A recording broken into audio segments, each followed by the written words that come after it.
थंडी म्हटली की गरमागरम सूप प्यायला सर्वांनाच आवडतं. बनवायचं का मग सूप? चला स्वीट कॉर्न सूपसाठी लागणारं साहित्य आपण बघूया.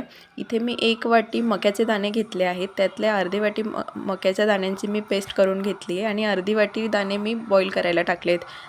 मक्याचे दाणे थोडे बॉईल झाल्यानंतर त्यात मी गाजर आधी टाकून घेतलं आहे.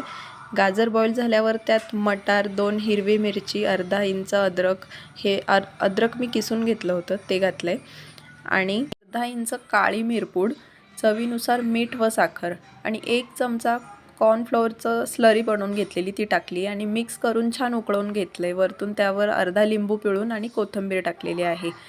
तर या पद्धतीने आपलं कॉर्न सूप तयार झालेलं आहे. गरमागरम कॉर्न सूप अगदी मस्त प्यायला तयार झालेला आहे. तर नक्की रेसिपी करून बघा. आवडली असेल तर चॅनल लाईक, शेअर, सबस्क्राईब नक्की करा. व्हिडिओ पाहिल्याबद्दल खूप खूप धन्यवाद.